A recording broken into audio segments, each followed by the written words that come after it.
Buenas tardes amigos, ¿qué tal? ¿Cómo les ha ido? Estamos comenzando el año 2020, dicen, 2020. Sean bienvenidos a TV UJAT, Trascender en el Conocimiento. Muchas gracias a quienes, como siempre, nos siguen por el 107.3 de FM, Voz Universitaria.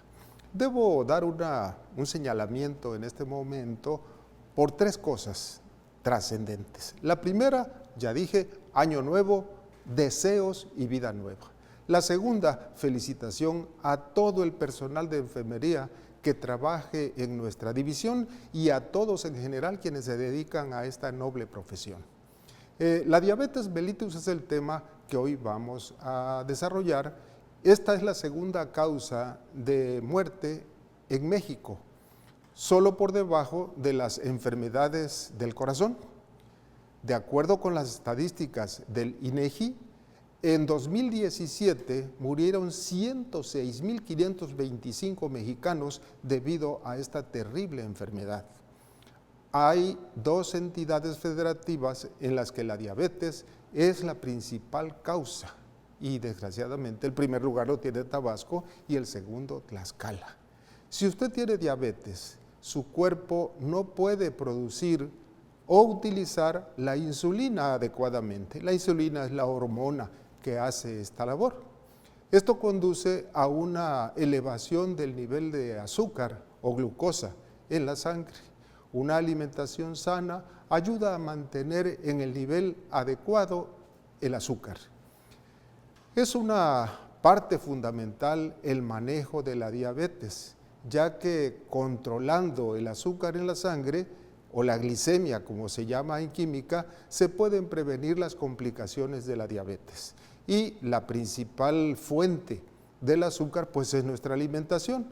Qué mejor que contar con una profesional que nos diga cuál es el camino para ese nivel que andamos buscando cuando padecemos o tenemos un familiar con diabetes. Una nutricionista puede ayudarle a diseñar un plan de comidas específico para usted. Este plan debe tener en cuenta su peso, medicinas que esté tomando, estilo de vida y otros problemas de salud que pueda usted tener. Para hablarnos de la alimentación para el control de la diabetes, nos acompaña la nutrióloga Connie Pineda Pérez, quien es profesora e investigadora de la División Académica de Ciencias de la Salud. Quédese con nosotros, este es Cita Médica 35.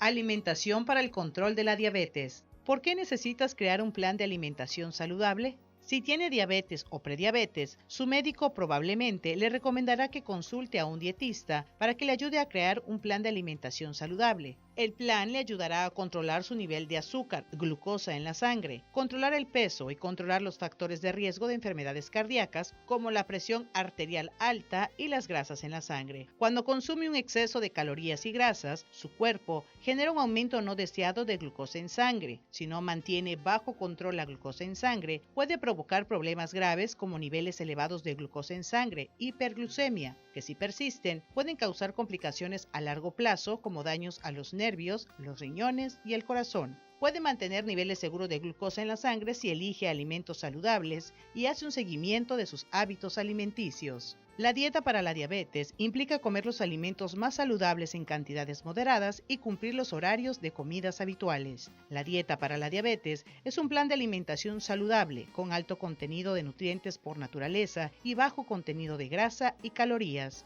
De hecho, la dieta para la diabetes es el mejor plan de alimentación para casi todas las personas. Si quiere conocer más sobre la alimentación para el control de la diabetes, quédese con nosotros en Cita Médica 35, en donde los expertos comparten la salud.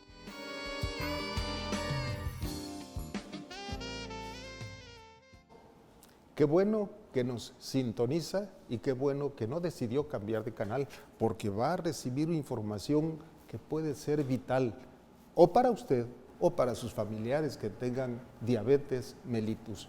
Habíamos hablado ya en la introducción del programa de que hoy contamos con una profesional de la nutrición.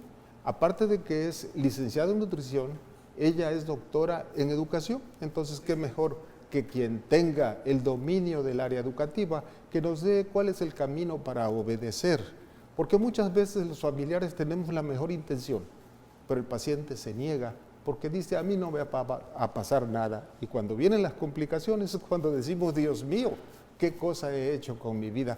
Muchas gracias, Connie, por estar con nosotros. Bienvenida a tu programa. Muchas gracias, doctor, les agradezco esta invitación y en verdad espero que este auditorio, pues el día de hoy, que nos sintonicen, pues podamos tener esta interacción para poder llevar a cabo toda esa información y empaparnos de lo importante que es el control de la diabetes, hablando de nutrición específicamente. Hay en la formación de nosotros como médicos toda una serie de conceptos que parece que se han ido actualizando y cambiando. Por ejemplo, antes se hablaba de diabetes tipo 1 o diabetes tipo 2 o diabetes juvenil o diabetes del adulto o diabetes controlada, diabetes no controlada, diabetes complicada. Y yo supongo que aunque los conceptos se van actualizando con fundamento en la investigación, lo importante es tener claro qué es lo que voy a enfrentar como paciente o como familiar. ¿Cómo se aborda esto con los pacientes diabéticos desde el punto de vista nutricional? Desde el punto de vista nutricional también ha habido cambios a lo largo de toda la historia conforme a los conceptos. De igual manera, el manejo nutricional de una persona que vive con diabetes ha cambiado desde su inicio hasta lo que actualmente conocemos, porque si bien no solamente es los conceptos, sino también aquellos alimentos que constantemente están saliendo durante la industria, que bueno, nos bombardean y también hacen que esta parte de la nutrición sea de suma importancia como parte de la educación en una persona que vive con diabetes. Los conceptos actualmente en cuestiones nutricionales se modifican, sin embargo la esencia obviamente de la enfermedad pues sigue siendo exactamente la misma. Aquí lo importante es ese conocimiento que nosotros podemos compartir con nuestro paciente o con la persona que vive con diabetes, informarlo en qué consiste la patología, la enfermedad, ya sea desde el médico tratante o desde la nutrición o cualquiera de los profesionales de la salud, porque si bien sabemos, pues esto es una cuestión que se tiene que manejar de manera multidisciplinaria y que el éxito de los pacientes siempre se va a llevar si estas personas llevan este seguimiento así. Entonces, retomando la cuestión de los conceptos, también los planes de alimentación o los regímenes de alimentación cambian. Anteriormente, pues sabíamos que, bueno, era nada más conocer que los alimentos altos en azúcar eran los que nos afectaban. Sin embargo, no tomábamos en cuenta todas las comorbilidades que se asocian también al padecer una diabetes. Te voy a interrumpir un poquito porque sí, nos están viendo los alumnos que están en el primer semestre o en el tercer semestre o que incluso ya están ejerciendo y a lo mejor no tienen claro que todos los alimentos el hígado los va a transformar en azúcar y que se almacenan como glucógeno en este órgano tan importante y que de ahí los va a liberar de glucógeno a glucosa para utilizarlos como fuente de energía. Eso no ha cambiado. Este concepto continúa. Sin embargo, cuando decimos, caray, me siento con mucho sueño, estoy agotado, me tomo una Coca-Cola y ya estoy otra vez dispuesto. ¿Qué es eso? ¿Un mito o una realidad? Bueno, en realidad pues sabemos que este alimento, específicamente cualquier refresco de cola, independientemente de la marca, va a tener una cantidad excesiva de azúcares simples, que son simplemente más fáciles o más sencillos de absorber a nivel intestinal, por lo cual la persona que se siente débil, baja, muchas ocasiones al no tener la suficiente energía obviamente programada o hecha a partir de la glucosa, pues no está ingresando de manera oportuna a las células, o en ocasiones está muy muy baja, pues consumes un refresco o cualquier alimento rico en azúcar y obviamente esto se dispara y es cuando sentimos esta parte de la activación. Sin embargo, sí, obviamente está asociado, pero pues por la gran cantidad y el estímulo que recibimos del exterior proveniente de este alimento como tal. Si es real que obviamente sí nos va a activar, sin embargo, al ser un azúcar que se absorbe de manera muy rápida dentro del intestino, pues obviamente al mismo tiempo que sube, de la misma manera empieza a declinarse y obviamente es cuando vienen los famosos bajones de glucosa que no son tan recomendables en las personas con diabetes mellitus. En este caso y con este mismo concepto, entonces, la recomendación inmediata, cuando decimos una alimentación balanceada, a tiempo, suficiente y de acuerdo a la actividad del individuo, porque si alguien consume mucha energía y no la adquiere, pues se va a sentir mal. Así es, sabemos bueno que el exceso también de glucosa y demás, que no es utilizada de manera apropiada por nuestras células, pues obviamente también tiende a aumentar o más bien almacenarse en nuestro cuerpo en forma de tejido adiposo. Entonces viene la otra contraparte que también, como les decía al principio, una de las comorbilidades que se asocia principalmente a la diabetes tipo 2, pues es también la otra parte que es el sobrepeso o la obesidad. No quiere decir que es una regla que todas las personas que tengan sobrepeso u obesidad van a padecer de ella, pero es un condicionante bastante clave para esto. Entonces, también esa otra parte se juega. Clínicamente se nos ha dicho, bueno, la palabra diabetes lo dice, significa cascada. Y si la diabetes es el eliminar orina en abundancia, de ahí su nombre, esa eliminación de agua pues va a dar mucha sed. Y también se va a estar consumiendo mucha energía que se va a extraer de donde se pueda. Entonces el paciente pierde peso, aunque está comiendo mucho y orina mucho. Los 3 polis del azúcar. ¿Esto es cierto? Por supuesto que sí, doctor. Pues como usted sabrá, y el auditorio, los chicos que están sintonizándonos, pues sabemos que los 3 principales síntomas que presentamos en muchas ocasiones, signos clínicos que van desde la poliuria, polifagia, polidipsia, en donde el paciente constantemente, como bien lo comentó, está consumiendo más alimentos, orina poco más de lo normal. Hay muchas cuestiones que se asocian principalmente, como decía, a veces el descontrol en la alimentación, bueno, dices, tengo el apetito desatado, pero pues es por la misma condición de la enfermedad. Y empezamos a consumir alimentos que no son tan propios. Vamos a hacer una leve interrupción para unos promocionales y continuamos con este planteamiento tan interesante. Amigos, no nos abandonen, continuamos en unos instantes.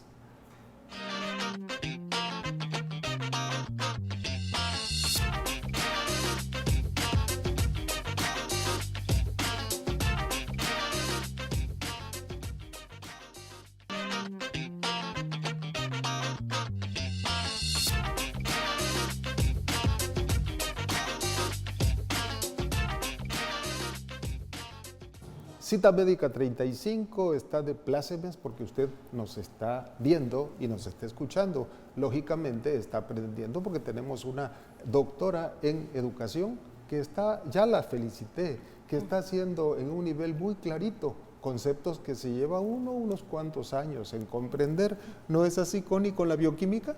Así es, doctor, realmente es una de las principales bases de nuestras ciencias y sobre todo hablando de nutrición, que también es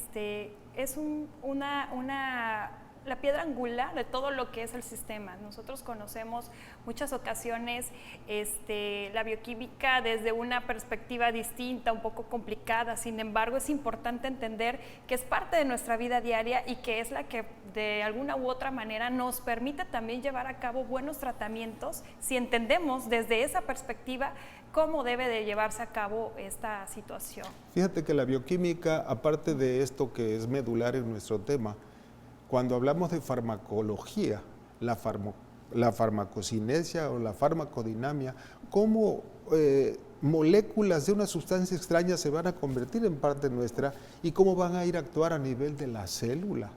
¿Cómo es el concepto de la hormona o de la insulina? ¿Quieres aclararnos esto? Sí, comentábamos hace un momento que, bueno, de alguna manera tenemos y somos regulados por diferentes sistemas, entre ellos, bueno, sistemas que, como bien lo decía usted hace un momento, si hablamos de cuestiones de farmacología, cuestiones de sustancias que propiamente nuestro organismo tiene que, o más bien elabora, realiza para poder controlar, o más que controlar, tener un equilibrio, una homeostasis en nuestro cuerpo, pues es donde funcionan las famosas, estas pequeñas sustancias secretadas o formadas por nosotros mismos, ya sea por los diversos órganos, específicamente ahorita hablando de una que es la hormona, la hormona insulina, que es la que se encarga de regular el equilibrio de la glucosa en nuestra sangre. Cuando hay una baja o una alta, cuando consumimos alimentos, pues obviamente la hormona insulina se tiene que segregar, o es como un pequeño un transportador que de alguna manera pues nos va a decir, ok, estás ingiriendo cierta cantidad de alimentos, yo necesito que esa energía que voy a metabolizar pueda introducirse a tus células y puedas utilizarla de manera apropiada. Entonces ahí es donde se regula a través de esta función. Uno de los conceptos nuevos es el de la insulina útil. ¿Hay alguna insulina entonces que no funciona bien? Bueno, en realidad me imagino que se va unado a la parte de que cada persona es un ser individual y que cada persona va a tener un tratamiento individual. Sí. Y las hormonas insulinas que se puedan emplear para los tratamientos en personas que padecen diabetes, pues tiene que ser especial. Yo no considero especializadas e individualizadas para cada una de las situaciones. ¿Y qué hay de la resistencia a la insulina? Bueno, hablando pues ya de la resistencia, pues esa es como que la otra, bueno, no es una contraparte, es parte de, sin embargo, a lo mejor podríamos decir que son parte de los niveles que se van viviendo cuando una persona que padece diabetes pues puede llegar a presentar. Si hablamos de una resistencia, pueden ser varios los factores, específicamente están asociados con la obesidad o la resistencia por el tejido adiposo, el exceso de tejido adiposo, muchas ocasiones provocan este tipo de situaciones. Sin embargo, bueno, si hablamos de una resistencia a la insulina, pues también podríamos decir que el tratamiento puede ser diferente, claro, porque ahí es donde se emplean los hipoglucemiantes orales y en donde, bueno, también no está peleada la parte de la utilización de la insulina como tal. Sin embargo, es bien sabido que los hipoglucemiantes todavía pueden favorecer a que esa pequeña insulina que queda o que está ahí resistente a ciertas situaciones pueda ser utilizada. Es decir, que el páncreas está trabajando mal, pero se le puede estimular de alguna manera para que lo poquito que tiene lo suelte y nos ayude al control. Pero fíjate qué importante es que la persona que hace estos cambios sea un profesional y no que a mí se me antoja que puede ser esto o que puede ser el otro. Creo que una de las cosas que tenemos que hacer los profesionales de la salud específicamente, pero creo que todos en general, es reconocer nuestro nivel de incompetencia. Hasta dónde soy capaz y dónde ya no sé para recurrir a alguien que me ayude. Por eso es que esta disciplina, o más bien esta enfermedad, es multidisciplinaria. Nutriólogo, internista, endocrinólogo y todos los imagenólogos que pueda haber para tener preciso un diagnóstico, ¿verdad? Bueno, pero hay diabetes en el niño, diabetes en el joven y diabetes en el adulto. ¿Y esto cambia el aspecto nutricional?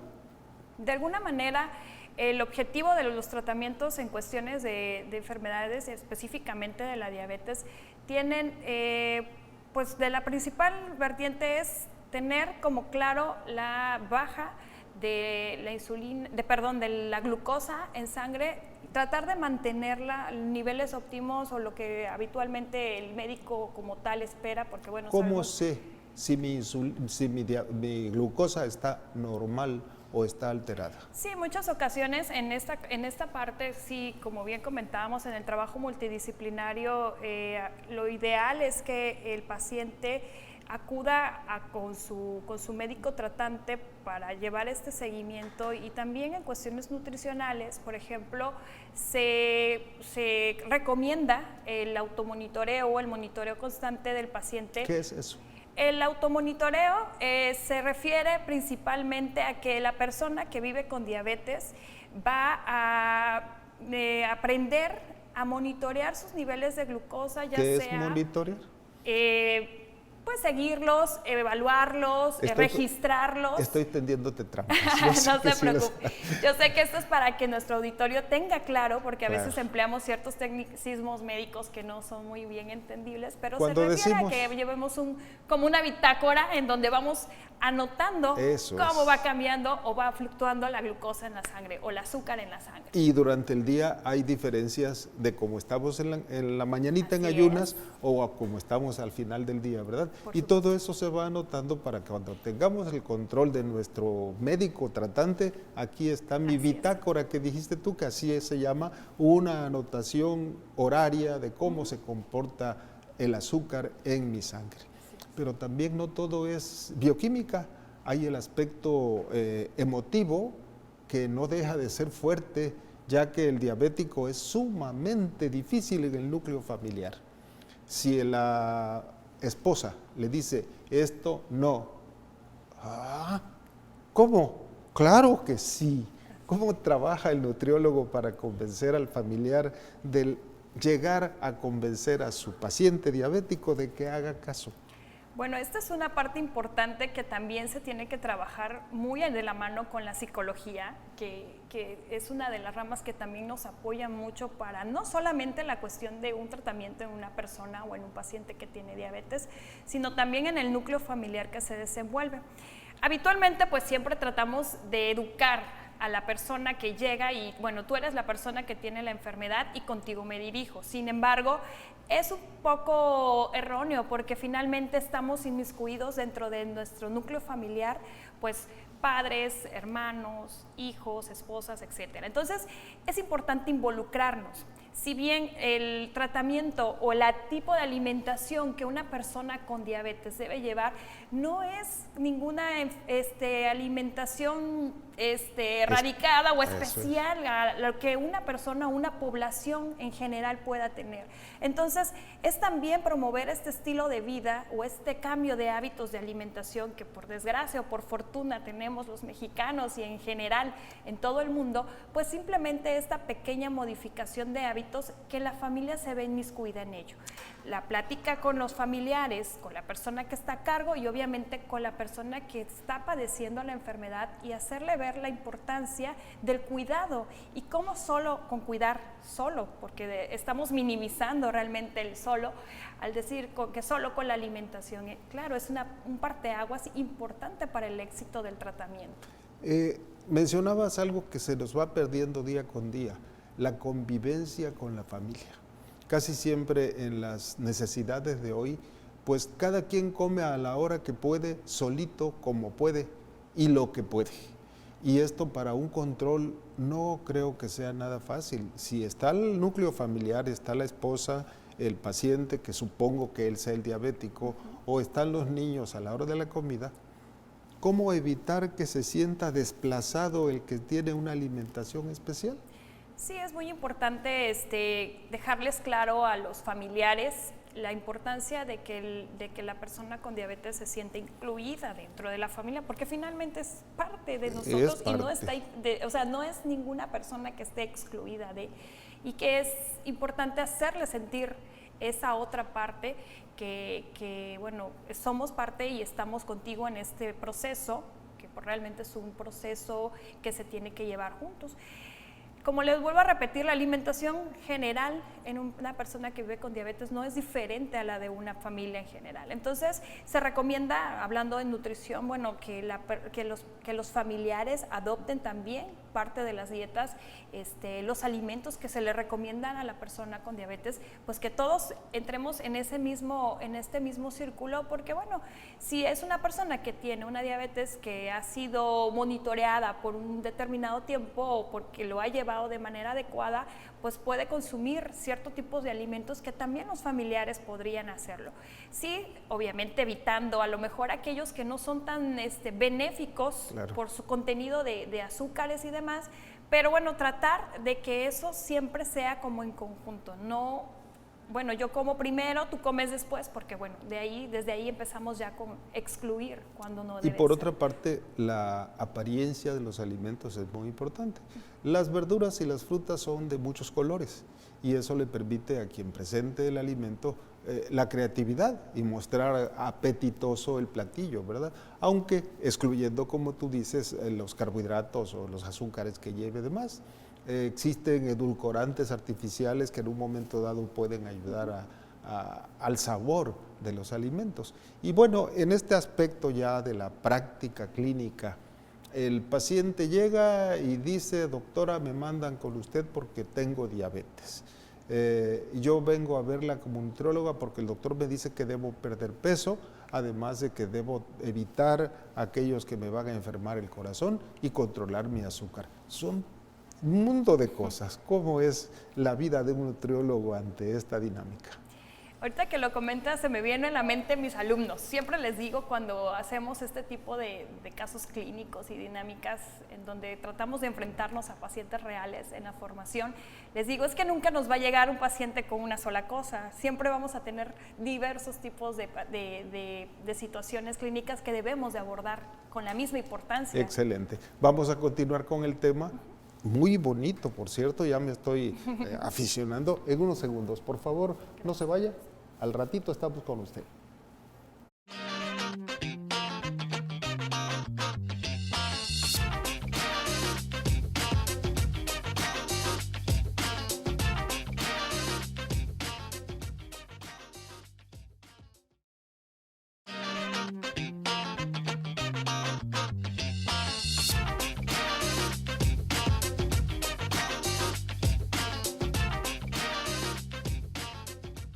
Cita médica 35, control de la diabetes mellitus a través de la nutrición. Tenemos a una doctora especialista en el área y Connie nos está permitiendo que esto sea verdaderamente un disfrute, no solo por su presencia física, sino por sus conocimientos. Muchas gracias, Connie. Estábamos por abordar el aspecto práctico ya de la nutrición con el diabético. Adelante. Pues como les mencionaba hace un momento, es importante plantear objetivos, tener objetivos claros en todo tratamiento. Creo que cada médico tiene su objetivo y es importante que se planteen los objetivos nutricionales, hacia dónde quiero llevar a mi paciente, qué es lo que necesito, hacia qué punto el paciente debe de informarse, aprender y sobre todo controlar toda la cuestión de la alimentación, que sin duda alguna es parte de nuestro diario vivir y que estamos inmiscuidos en una cultura en la cual todo se celebra a partir de un alimento, y que una persona que vive con diabetes sepa de qué manera se tiene que llevar o dirigir hacia la cuestión alimentaria. Hablábamos de la diabetes y la obesidad, la diabetes y las enfermedades crónico-degenerativas cardiovasculares, la diabetes y tantas comorbilidades que hay. Por favor, ¿cómo es primero el diagnóstico? ¿Cómo puedo llegar al diagnóstico de que el paciente esté obeso? Si el paciente está obeso, es importante obviamente tratar de primera mano, todas las vertientes, tanto las comorbilidades como la enfermedad por la cual a lo mejor fue remitido hacia ti. Es importante la baja de peso, se recomienda sobre todo cuando una persona ya está en un grado de diabetes o está presentando resistencia a la insulina u otros tipos de situaciones clínicas que ya están dando una alerta. Importante disminuir el peso en los pacientes a través de un plan de alimentación personalizado, en donde obviamente se tiene que tomar en cuenta el peso, la talla, circunferencias, el sexo, la edad. Cuando dices circunferencias, ¿cuáles son las que habitualmente en clínica se toman en cuenta? Normalmente son las circunferencias o mediciones de cintura, que esa es una de las más importantes, y bueno, en el sector salud siempre se ha dado un boom a esta parte por los riesgos cardiovasculares que estas conllevan. La cuestión de la cadera puede ser otra de las situaciones o de las circunferencias que se pueden medir a partir de una persona con obesidad. ¿El brazo? El brazo también como parte o medición. La muñeca para determinar también la complexión del individuo, porque es muy importante saber también de qué complexión es para poder determinar cuál va a ser ese peso meta al que él va a llegar cuando hablamos de cuestiones de obesidad. Cuando el paciente, además de que es diabético, ya tiene complicaciones, como en el caso del síndrome nefrósico, pues va a tener aumento de volúmenes y no necesariamente estar en sobrepeso. Yo creo que aquí habría que hacer un alerta, ¿no? No confundir edema con obesidad. Sí, es muy importante la inspección que podamos hacer a nuestros pacientes desde que llegan al consultorio, pues rectificar signos de edema. En muchas ocasiones contamos en el consultorio con alguna bioimpedancia, algo que nos pueda facilitar la parte de cómo medir o saber si realmente es grasa, acúmulo de grasa, o es líquido, lo que el paciente en ocasiones puede tener. Eso ya es una cuestión un tanto más personalizada, que si bien por eso les comento que cuando hay una patología, una situación clínica, específicamente ahorita hablando de la diabetes, es importante acudir con un especialista a que haga ese diagnóstico.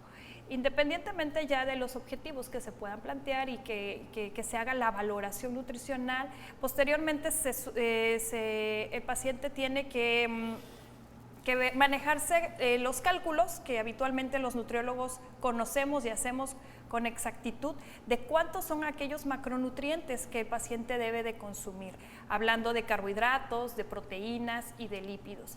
Y bueno, tomando en cuenta eso, hacer ese balance o ese ajuste para saber las kilocalorías o la energía que el paciente debe de consumir sin excederse, pero a la vez tampoco quedando menos de lo que debería, de acuerdo a su condición. Una de las preocupaciones primordiales del familiar de un diabético es saber si el comer en exceso, no en volumen, en exceso algunos alimentos como la sal, las carnes rojas, o algún tipo de alimento específico al que mi paciente es aficionado. ¿Cómo puedo saber si le hago daño porque le doy un poquito, como en el caso del síndrome nefrósico nuevamente que hablaba hace un momento? Así es, sabemos que la diabetes puede derivar a otras complicaciones como lo que comentaba usted hace un momento, nefropatías, entre otras más, retinopatías y otras cuestiones más avanzadas.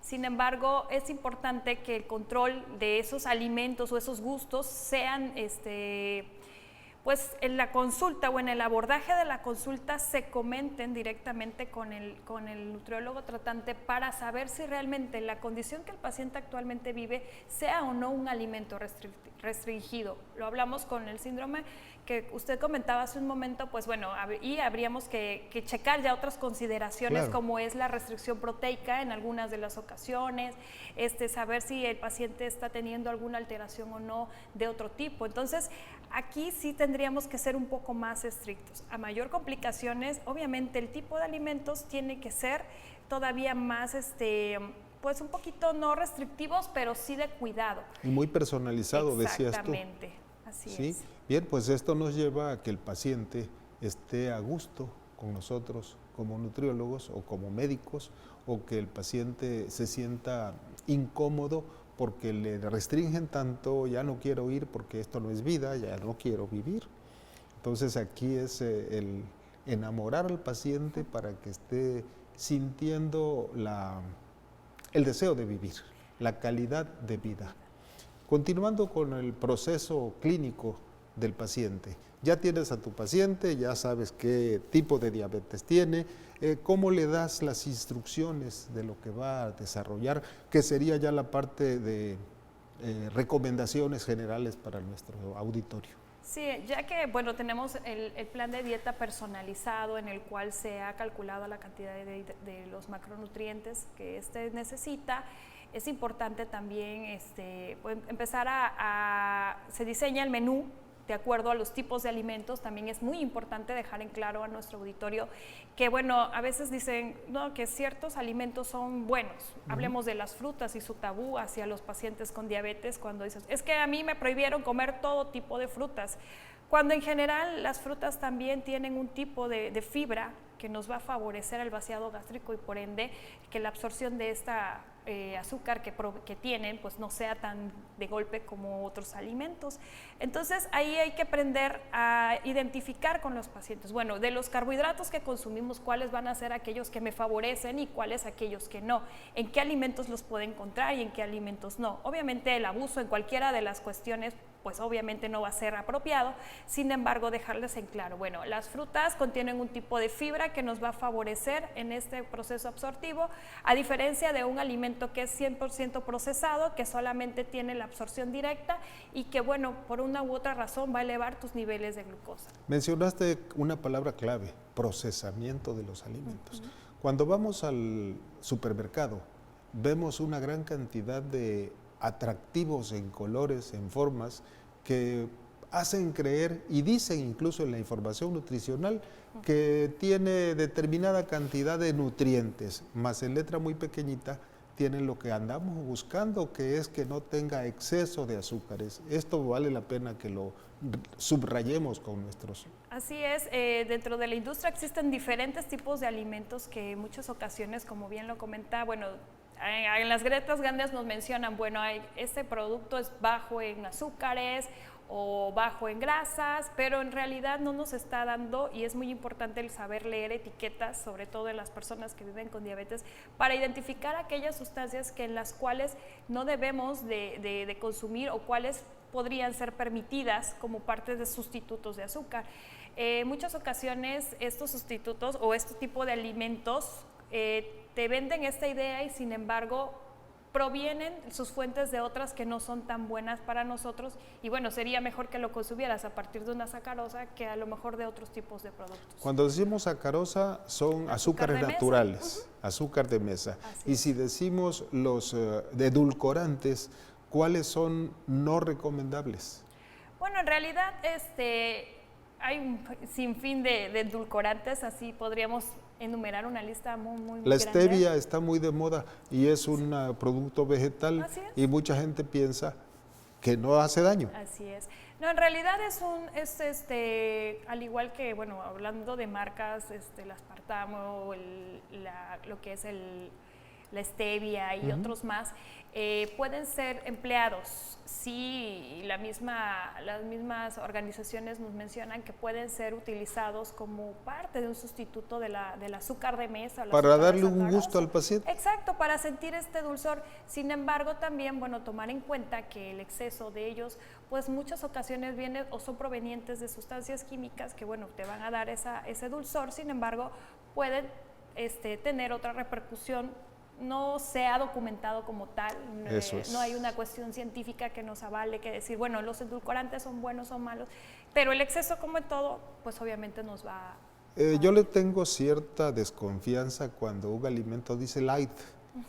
Esto generalmente es una trampa, porque se supone que tiene bajas calorías, y todo el demás contenido, eso no se señala, ¿no? Y hay muchos alimentos light en todo. Entonces ahí puede ser un engaño. Bueno, ¿cómo indicarle a nuestro paciente a la hora de comprar sus alimentos qué debe escoger? Lo natural, lo biológico, lo orgánico es lo más caro. Sí, muchas veces nos dicen que es un poquito complicado por la cuestión monetaria, sin embargo, si bien somos una tierra bendecida donde tenemos de todo y para todo, y aquí mismo en Tabasco tenemos una gran diversidad de cultivos que nos favorecen y que realmente pues pueden ser viables en una alimentación de una persona que tiene diabetes. Es importante volver a los recursos naturales que tenemos en nuestro estado, porque finalmente no vamos a recomendar alimentos que no sean propiamente de la región. Y sí tomar en cuenta que lo natural siempre, por simple lógica, va a ser muchísimo mejor. Tratar, y ahorita está el boom, sí, de lo orgánico y todas estas cosas que a veces en los supermercados no los venden, y si no voy a comentar, no, pues no sean buenos o son buenos, tendrán su peculiaridad y se respeta. Sin embargo, si volvemos a lo tradicional, a lo que está dentro de los mercados o lo que podemos adquirir, puede ser un poco más económico en una dieta con una persona que tiene diabetes. Entonces, es como volver a esa otra parte, lo estamos haciendo ahorita con las bolsas de basura, ¿no? Entonces, creemos que antes, o los que tenemos una generación que, bueno, antes se utilizaban otro tipo de formas de transportar, ¿no? Entonces, algo pasa igual con la alimentación y esa importante. Vamos a un promocional y nuevamente, perdón, pero el tiempo es sin misericordia. Regresamos en un instante. Gracias.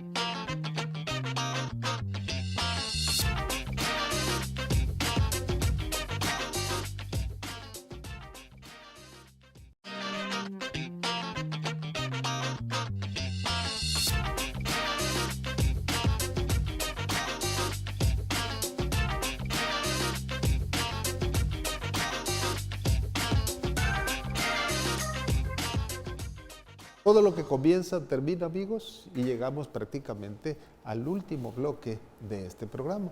Vamos a procurar sacar el mayor jugo de nuestra invitada. Primero que nada te pregunto, ¿cuáles son los alimentos que no debe comer un diabético? Sí, es importante que tengamos en cuenta los tipos de alimentos, aquellos que se absorben de manera rápida, como son aquellos alimentos muy procesados, refrescos embotellados, dulces, cuestiones que puedan ser bollerías. Depende del tipo de pan, si bien es importante recomendar aquellos que contengan fibra, que estén hechos de avena, centeno, cualquiera de los alimentos de tipo integral sería una excelente recomendación. Pan negro. También puede ser una opción, Sí. Un poco más caro en cuestiones económicas, pero también puede ser una opción para una persona con diabetes, multigrano, linaza, son muy buenas opciones en cuestiones de pan. En cuestiones de frutas, habría que tomar en cuenta, como les decía, el índice glucémico que los alimentos nos producen. ¿Y qué es esto? Bueno, es la capacidad que tiene un alimento para elevarnos la glucosa en la ¿Arroz sangre. y frijoles? El arroz integral, una excelente opción. El arroz blanco puede ser una opción siempre y cuando sea en porciones específicas, y también la cocción sea un poco, el alimento sea consumido a temperaturas frías, no temperaturas tan calientes, por el tipo de almidón que contiene y el proceso absortivo que estos llevan. Los frijoles, las habas, Frijoles, las habas, lentejas, igual almidones, pero igual, volvemos a lo mismo, la combinación de estos, que procurar que no sean solamente, a lo mejor combinarlos con algún tipo de ensaladas o de alimentos frescos, como verduras frescas, de hojas, para que esa fibra también nos ayude en su proceso absortivo. pastas.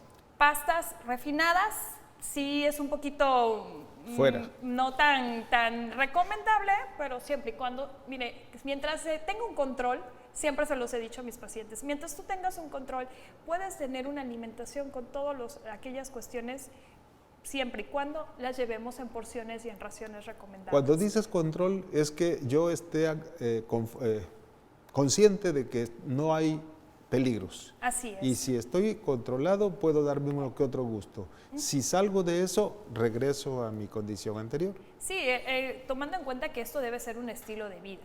Y que si bien a lo mejor me gustan ciertas cosas, ciertos postres o algo, si llevo un monitoreo constante de mi glucosa, si estoy tomando a lo mejor hipoglucemiantes o me inyecto insulina, lo que sea el tratamiento que el paciente lleve, sí que sea personalizada la dieta a ese tipo de fármacos, porque finalmente ahí también se va a llevar esa regulación. Vinos, cerveza, licores. Bebidas alcohólicas no se recomiendan tanto, sí, porque bueno, obviamente el alcohol también se transforma en azúcar. Así es, posee esta peculiaridad. Entonces, en cantidades, digamos, ahorita acabamos de pasar una época en la que casi todo lleva de alguna manera un poquito, ¿no? ¿Qué tanto es tantito? Sí, es un poco complicado, ¿no? Sí. La percepción de decir, bueno, poquito, mucho, porque todos tenemos una percepción distinta. Sí. En algún momento, ¿no? Pues, ¿de qué tamaño la tortilla? Puede ser una tortilla de máquina o una tortilla de mano, ¿no? Un totoposte. Exacto. Entonces, es importante, como le vuelvo a repetir, que cuando el paciente llega a la consulta, tú muestres a partir de réplicas, a partir de las manos, a partir de cuestiones o materiales educativos en donde le menciones, bueno, esta es la cantidad, si es una taza de 240, o sea, también tener en cuenta todos esos pequeños detalles que finalmente es educación nutricional. Un licuado, un vaso de licuadora. Vaso de leche, exacto. Pero no del vaso de la licuadora. No, de medio litro, ¿no? Sería un vaso de leche de preferencia descremada, que son bajos en grasa, y bueno, también tomar en cuenta si el paciente tiene o no alguna intolerancia, todas esas consideraciones. Ahora sí, doctora, ya no voy a hablar más. Lo que tiene que decirle a nuestro auditorio pendiente para que lleven un buen control. Sí es importante y que tengamos en cuenta que la diabetes como tal es una enfermedad 100% controlada a través de una buena alimentación, de llevar a cabo todas estas cuestiones que nuestros médicos nos dicen, tratamiento, confiemos en que son los tratamientos indicados para que no tengamos como este temor de que si me pongo esto, que si me tomo aquello, me va a hacer mal, mejor no lo tomo. Y si ya fuimos diagnosticados o tuvimos como tal un pequeño foco en donde nuestro azúcar o nuestra glucosa se elevó después en ayuno y demás, pues sí, no dejar como que a mí nunca me va a suceder. Empecemos con el cuidado desde antes, el estilo de vida, adoptar un estilo de vida saludable en el cual todos, nuestra familia, nuestros hijos estén inmiscuidos para poder desarrollarnos como una familia sana en cuestiones de alimentación, pero no dejando tampoco a un lado el ejercicio que podamos realizar. La actividad física en unas personas que viven con diabetes es de suma importancia y tiene una peculiaridad que, bueno, nos ayuda a que esa azúcar o esa glucosa que se encuentra en sangre pueda ser empleada de mejor manera a través de utilizándola, pues obviamente en nuestros músculos y demás. Entonces, importante en el auditorio que, bueno, si ya tenemos diagnosticado como tal la patología, pues acudir con nuestros especialistas, no hacer caso a lo mejor de lo que la comadre me dijo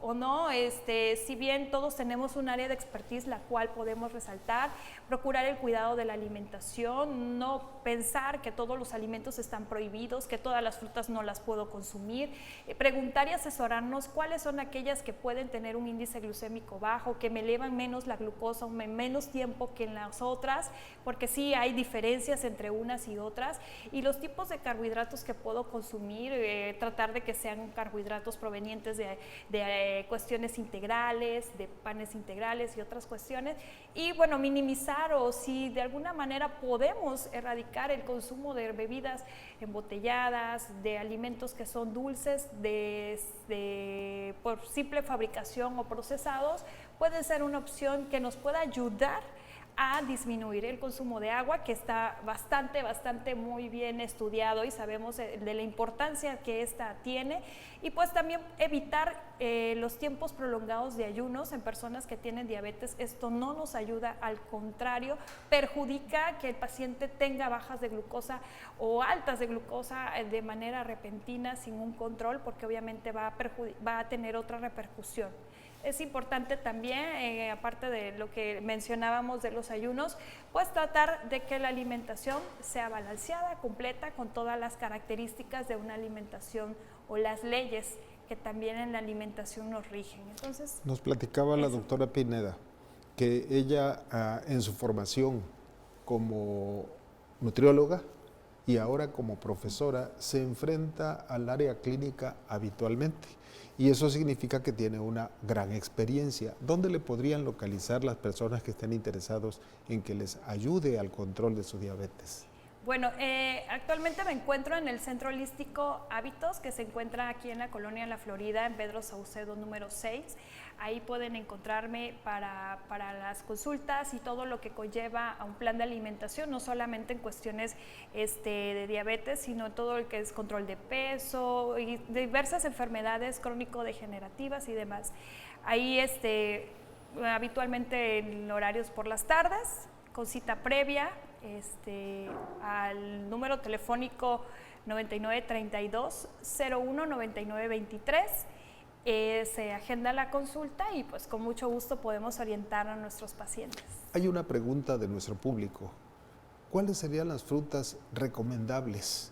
Porque siempre decimos frutas y verduras. Ya sabemos que las verduras, verdes dijiste, y de las frutas hay unas muy dulces y no por eso están prohibidas. ¿Cómo manejar el dulzor de una fruta o el tamaño de la fruta o la ración de la fruta?